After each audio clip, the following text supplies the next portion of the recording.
نحمده ونصلي على رسوله الكريم اما بعد فاعوذ بالله من الشيطان الرجيم بسم الله الرحمن الرحيم يا ايها الذين امنوا ادخلوا في السلم كافة ولا تتبعوا خطوات الشيطان انه لكم عدو مبين آمنت بالله صدق الله العظيم وصدق رسوله النبي الكريم ونحن على ذلك لمن الشاهدين والشاكرين والحمد لله رب العالمين۔ تیری سرکار میں لاتا ہے رضا اس کو شفیع، تیری سرکار میں لاتا ہے رضا اس کو شفیع، جو میرا غوث ہے اور لاڈلا بیٹا تیرا، جو میرا غوث ہے اور لاڈلا بیٹا تیرا۔ میں تھوڑی دیر کے لیے آپ کے سامنے حاضر ہوا ہوں۔ کچھ سننے اور سنانے سے پہلے درود پاک پڑھنے محمد صلی اللہ علیہ وسلم، نحن عباد محمد صلی اللہ علیہ وسلم، صلاۃ و سلام علیک یا رسول اللہ صلی اللہ علیہ وسلم۔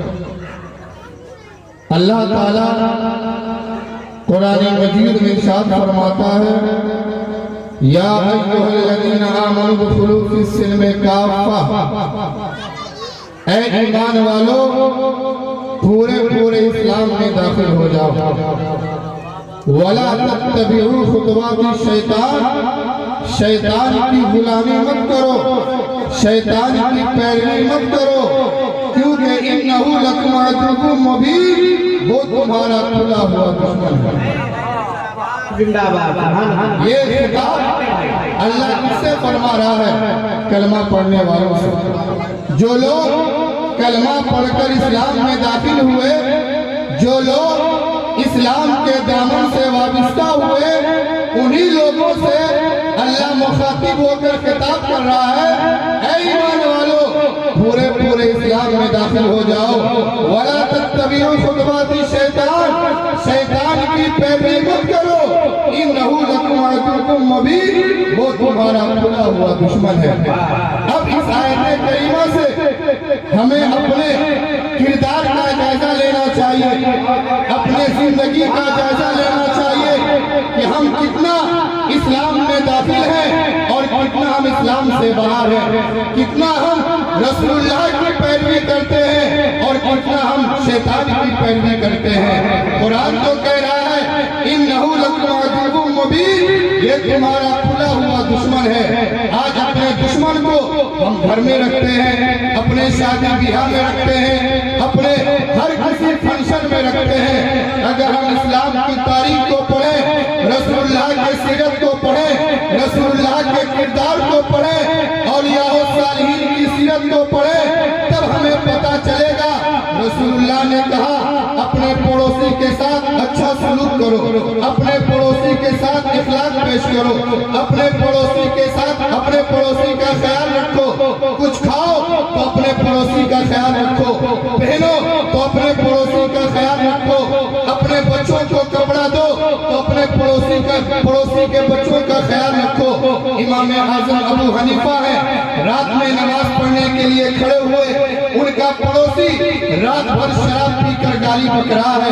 جب سود کا سفیدہ نظر آیا، امام اعظم ابو حنیفہ نے اپنی بیوی سے کہا اے میری شریک حیات، اپنے بچوں کے لیے کھانا بعد میں بنانا، اپنے بچے کپڑے بعد میں پہنیں گے، پہلے ہمارے پڑوسی کے بچوں کا کھانے کا انتظام کرو، ان کے بچوں کے لیے کپڑے کا انتظام کرو۔ بیوی نے کہا حضور آپ رات بھر نماز پڑھ رہے تھے، یہ رات بھر گالی دے رہا تھا، پھر آپ ان سے محبت کیوں کر رہے ہیں؟ امام اعظم ابو حنیفہ نے کہا یہ جو کچھ کر رہا تھا یہ اس کا کردار تھا، ہم جو کچھ کریں گے یہ ہمارا اسلام ہے۔ امام اعظم ابو حنیفہ نے اپنی بیوی سے کہا کہ پہلے ان کے بچوں کے کھانے کا انتظام کرو، اس لیے یہ شرابی ہے، یہ نکما ہے، یہ لٹکارا ہے، وہ مزدوری نہیں کرتا ہے، اس کے بچے بھوکے رہیں گے، ہمارے بچے کھانا کھائیں گے، اس کے بچے کپڑے کے بغیر زندگی زندگی بسر کریں گے, ہمارے بچے کپڑے پہنیں گے, پہلے ان کے کھانے کا انتظام کرو. دوسرے دن امام اعظم ابو حنیفہ دارالقضاء سے آئے, دارالفتہ سے آئے, رات میں نماز پڑھنے کے لیے کھڑے ہوئے.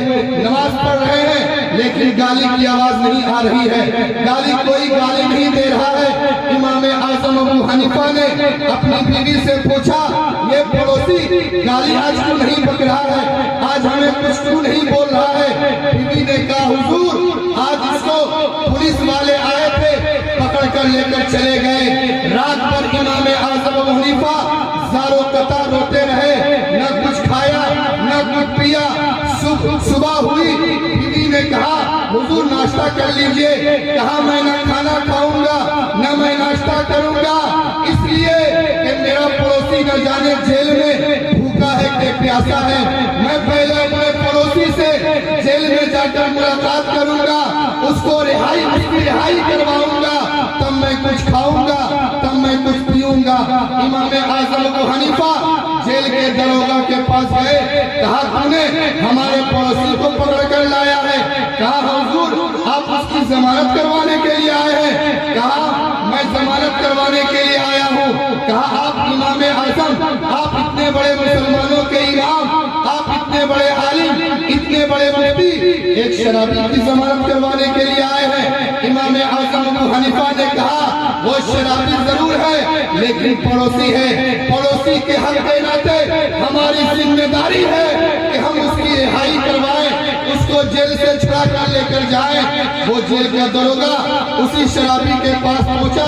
کہا, تمہاری رہائی ہو گئی. وہ شرابی تعجب میں پڑ گیا, مجھ جیسے گنہگار کو, مجھ جیسے بدکار کو رہائی کروانے کے لیے کون آ گیا ہے؟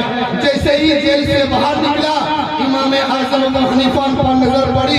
کہا, حضور میں تو آپ کو رات بھر گالیاں دیتا تھا, میں تو آپ کو نہ جانے کتنی باتیں سناتا تھا, پھر آپ ہم سے اتنی محبت کیوں کرتے ہیں؟ پھر آپ ہم سے اتنی عشق کیوں کرتے ہیں, محبت کیوں کرتے ہیں؟ امام اعظم ابو حنیفہ نے کہا کہ تم جو کچھ بھی کرتے تھے یہ تمہارا کردار, تمہارا کیریکٹر تھا. ہم جو کچھ کر رہے ہیں یہ ہمارا اسلام ہے. وہ شرابی آگے پڑھا. کہا, حضور پڑھا دیجئے کلمہ لا الہ الا اللہ محمد رسول اللہ صلی اللہ علیہ وسلم, اس لیے کہ جب آپ اتنے اچھے ہیں تو اسلام کتنا اچھا ہوگا, مسلمانوں کے رسول کتنے اچھے ہوں گے. تو میں آپ سے کہنا چاہتا ہوں کہ اپنے پڑوسی کا حقوق ادا کیجیے. تاکہ جھاکا جھاکی مت کیجیے کہ کوئی پڑوسی اگر بلڈنگ بنا لیا تو اس کے پیچھے ٹانگ کھینچنے کے لیے لگ گئے. اگر کوئی پڑوسی اچھا گاڑی خرید لیا, اب اس کو ہم پریشان کرنے کے لیے اتاولے ہو جاتے ہیں. میں آپ سے کہنا چاہتا ہوں کہ اپنے پڑوسی کا حقوق ادا کیجئے, اس لیے کہ اگر کوئی دولت جمع کرتا ہے, کوئی گھر بناتا ہے, کوئی زمین لیتا ہے, کوئی گاڑی خریدتا ہے, تو وہ محنت ضرور کرتا ہے لیکن اس کے مال میں اللہ برکت دیتا ہے. یہ اللہ کا فیصلہ ہے کہ جو محنت کرے گا اس کے مال میں ہم برکت دیں گے. حسد مت کرو بلکہ کمپٹیشن کرو. اگر کوئی 1 کٹھا زمین خریدا ہے, تم کوشش کرو کہ ہم 5 کٹھا زمین خریدیں. کوئی 1 گاڑی خریدا ہے تو تم کوشش کر کے 2 گاڑی خریدو. یہی تمہاری کامیابی ہے. آج اگر امام صاحب اسکوٹی لے لے, بائک لے لے, پورے حرام خور کچھ ایسے مقتدی ہوتے ہیں جو امام کے پیچھے لگ جاتے ہیں. ان مقتدیوں سے میں کہنا چاہتا ہوں, امام بادشاہ ہوتا ہے, قوم کا لیڈر ہوتا ہے, قوم کا رہنما ہوتا ہے. اگر تم 4 چکا سے چل سکتے ہو تو امام ضرور اسکوٹی اور بائک سے چل سکتا ہے. اگر تم عالیشان مکان میں رہ سکتے ہو تو امام بھی عالیشان بلڈنگ میں رہ سکتا ہے, کہ تم امام کے دعاؤں کے سہارے چلتے ہو. امام صاحب دعا کر دیجئے ہمارا گھر بن جائے. امام صاحب دعا کر دیجئے ہم زمین خرید رہے ہیں. امام صاحب ہمارے بچے کی طبیعت خراب ہے, دعا کر دیجئے. جب ہماری دعا سے تمہارا مکان بن سکتا ہے, تمہارا مکان بن سکتا ہے, تم زمین خرید سکتے خریدتے ہو تو پھر ہم اللہ کے بارگاہ میں دعا کریں گے ہم کیوں نہیں زمین خرید سکتے, ہم کیوں نہیں مکان بنا سکتے, ہم کیوں نہیں گھر بنا سکتے, ہم کیوں نہیں گاڑی خرید سکتے. لیکن لوگ یہی سوچتے ہیں کہ امام صاحب اتنے کم تنخواہ میں اتنا ترقی کیسے کر لیا, یہ بدتمیز تنخواہ بھی کم دیتا ہے اور تاناشاہی بھی کرتا ہے, ستم بھی کرتا ہے. اللہ عالموں کو وہاں سے رزق دیتا ہے جہاں سے انبیاء کرام کو رزق دیتا ہے. کوئی عالم, کوئی حافظ, کوئی امام, کوئی مدرس کبھی بھوکا نہیں رہ سکتا ہے. نعرہ تکبیر, نعرہ رسالت, فیضان غوث اعظم, اصلاح معاشرہ, حضرت مولانا شمس تبریز اشرفی.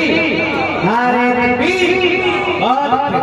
تو میں آپ سے کہنا چاہتا ہوں اپنے علماء کا ادب کیجئے, اپنے علماء کی تعظیم کیجئے, اپنے عالم دین سے محبت کیجئے. اگر آپ ہم پوچھ لیں کہ جنازے کی نیت کیا ہے آپ کا پسینہ اتر جائے گا.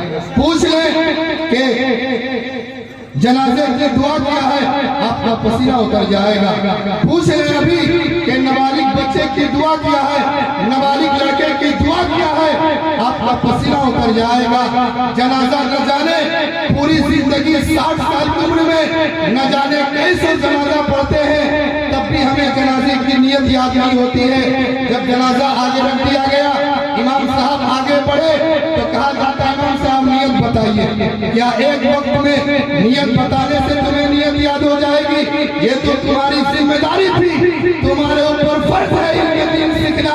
کیوں نہیں آپ علم دین سیکھے, آپ کیوں نہیں جنازے کا طریقہ سیکھے, آپ کیوں نہیں جنازے کی دعا سیکھے, آپ کیوں نہیں وضو کا طریقہ سیکھے, آپ کیوں نہیں غسل کے فرائض سیکھے, آپ کیوں نہیں وضو کے فرائض سیکھے. آپ کو وقت کہاں ہے امام کی غیبت کرنے سے, امام کی چغلی کرنے سے.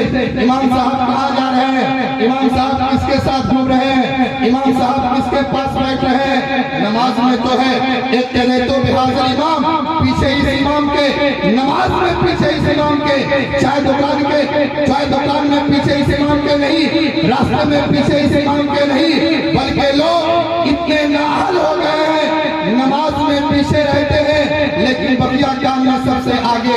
عالم دین جو ہوتا ہے وہ قوم کا لیڈر ہوتا ہے, قوم کا پیشوا ہوتا ہے, قوم کا بادشاہ ہوتا ہے. جب بادشاہ رعایا بن جائے اور رعایا بادشاہ بن جائے تو وہ سلطنت نحس نحس ہو جاتی ہے. تو جو بادشاہ ہے اسے بادشاہ رہنے دیجئے, جو غلام ہے اسے غلام بن کر رہنا چاہیے. جہاں امام کی ایڑی ہوتی ہے وہاں مقتدی کا سر ہوتا ہے, لیکن ظالم مقتدی نماز پڑھنے کے بعد اسی امام کے پیچھے پڑ جاتا ہے. امام صاحب کا 4 سال ہو گیا, اب اس کو نکالو دوسرا امام لاؤ. امام صاحب کا 5 سال ہو گیا ہے, اس امام کو نکالو دوسرا امام نکالو. میں ظالم مقتدیوں سے کہنا چاہتا ہوں تمہارے باپ بھی پرانے ہو گئے ہیں, باپ کو بھی بدلو. تمہاری بیوی بھی پرانی ہو گئی ہے, بیوی کو بدلو. تمہاری ماں بھی پرانی ہو گئی ہے, ماں کو بھی بدلو. تمہارے بچے بھی پرانے ہو گئے ہیں, اپنے بچوں کو بدلو. یہ کہاں سے ہوگا؟ جو امام جو علاقہ میں نیا آتا ہے لوگ اس کو اپنا پڑوسی بنا لیتے ہیں, ان سے محبت کرتے ہیں, ان سے پیار کرتے ہیں. ہمارے محلہ کے بارے, ہمارے محلے کے ہیں, ہمارے گاؤں کے ہیں, ہمارے سماج کے ہیں. لیکن ایک امام 10 سال رہتا ہے لیکن یہ مقتدی نماز تو اس امام کے پیچھے پڑتا ہے لیکن دل سے ان سے محبت نہیں کرتا ہے.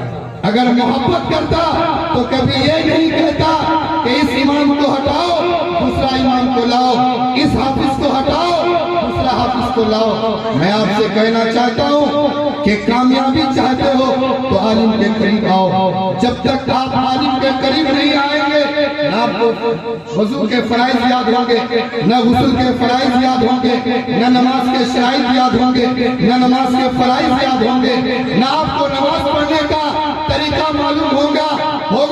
جب لوگ 40 سال تک نماز پڑھتا ہے پھر بھی اسے نماز میں سکون نہیں ملتی ہے, اسے نماز پڑھنے کے بعد بھی وہ انسان گناہ کرتا ہے, غیبت کرتا ہے, چغلی کرتا ہے, برائی کرتا ہے, الصلاۃ تنہی عن الفحشاء والمنکر، بے شک نماز بے حیائی اور بری باتوں سے روکتی ہے۔ پھر آپ نماز پڑھ کر چوری کیوں کر رہے ہیں؟ نماز پڑھ کر غیبت کیوں کر رہے ہیں؟ نماز پڑھ کر جھوٹ کیوں بول رہے ہیں؟ نماز پڑھ کر دوسرے کے ساتھ بد اخلاقی کیوں کر رہے ہیں؟ نتیجہ یہ نکلا کہ آپ 40 سال جو نماز پڑھے ہیں وہ نماز کے طریقے سے نہیں پڑھے ہیں بلکہ اٹھک بیٹھک کیے ہیں۔ اگر نماز شریعت کے طریقے سے آپ پڑھیں گے تو انشاءاللہ ضرور یہی نماز آپ کو بے حیائی اور بری باتوں سے روکے گی۔ تو میں آپ سے کہنا چاہتا ہوں کہ عالم کے قریب آئیے، عالم کا ادب کیجئے۔ جب تک آپ عالم کے قریب نہیں آئیں گے، حافظ کے قریب نہیں آئیں گے، آپ کو اسلام کا قانون سمجھ میں نہیں آئے گا، شریعت مصطفیٰ سمجھ میں نہیں آئے گی، اور قرآن کا حکم کیا ہے وہ بھی آپ کو سمجھ میں نہیں آئے گا۔ آج ہمارے معاشرے کا جائزہ لیا جائے، نہ جانے کتنے خرافات ہمارے سماج میں ہیں۔ ہمارا دل اتنا مردہ ہو چکا ہے کہ ہمارے پڑوس میں کسی کی کوئی بیمار ہوتا ہے ہم اس کو دیکھنے کے لیے بھی نہیں جاتے ہیں، کوئی پریشان ہے اس کا ہم مدد بھی نہیں کرتے ہیں۔ یہ دل مردہ ہونے کی نشانی ہے۔ آج فلسطین میں ننھے ننھے بچے، عورت، مرد سب لوگ شہید ہو کر بیت المقدس کی حفاظت کر رہا ہے۔ ہم جیسے گونگے بہرے مسلمان کو یہ توفیق نہیں ہوتی ہے ان فلسطینی مسلمانوں کی حمایت میں اپنے علاقے سے جلوس نکالے، ان اسرائیلی سامان کا بائیکاٹ کریں، اس کا بائیکاٹ کریں کہ جو بھی اسرائیلی سامان ہے اس کو نہ ہم کھائیں گے نہ پیئیں گے۔ یہ ہمیں توفیق نہیں ہوتا ہے، اس لیے کہ ہمارا دل مردہ ہو چکا ہے۔ اگر دل زندہ ہوتا تو فلسطین کے مسلمانوں کو چوٹ لگتی اور درد ہمیں محسوس ہوتا۔ تو ہمارا دل مردہ ہو چکا ہے، اس دل کو زندہ کیجئے، قرآن پاک کی تلاوت کیجئے، قرآن پاک پڑھیے۔ جب ہم قرآن پاک پڑھیں گے تو ہمارا دل نرم ہوگا، جو سخت دل ہو چکا ہے وہ دل ہمارا نرم ہوگا۔ تو میں آپ سے کہنا چاہتا ہوں، یا ایھا الذین آمنوا ادخلوا فی السلم کافۃ ولا تتبعوا خطوات الشیطان انہ لکم عدو مبین۔ اے ایمان والو، پورے اسلام میں داخل ہو جاؤ، شیطان کی غلامی مت کرو کیونکہ وہ تمہارا کھلا ہوا دشمن ہے۔ ہمیں پورے اسلام میں رہنے کا حکم دیا گیا۔ بس آخری بات سماعت کر لیجئے، ایک مسلمان کا دکان ہے اور ایک یہودی کا دکان ہے۔ ایک شخص لسٹ لے کر آیا مسلمان کے دکان پر، کہا کہ ہمیں راشن دے دو، چینی، چاول، دال، تیل۔ اس مسلمان دکاندار نے کہا جاؤ میرے پڑوس میں ایک دکان ہے، اس دکان سے سامان لے لو۔ وہ کسٹمر کہنے لگا میں یہودی ہوں، تم مسلمان ہو، اسی لیے ہمیں تم سامان نہیں دو گے۔ کہا نہیں ایسی بات نہیں ہے۔ مسلمان دکاندار نے کہا نہیں ایسی بات نہیں ہے۔ کہا بچے ہمارے بھی ہیں، بچے اس کے بھی ہیں، پریوار ہمارا بھی ہے، پریوار اس کا بھی ہے۔ صبح سے شام تک ہمارے دکان میں بہت کسٹمر آئے ہیں، اس کے دکان میں کوئی کسٹمر نہیں گیا ہے۔ اگر رات میں ہمارے بچے کھا کر سو جائیں گے اور اس کے بچے بھوکے رہیں گے تو ہم پھر خدا کے سامنے حساب کیا دیں گے۔ وہ یہودی اپنے یہودی دکاندار کے پاس گیا، سامان خریدا، پھر مسلمان دکاندار کے پاس آیا۔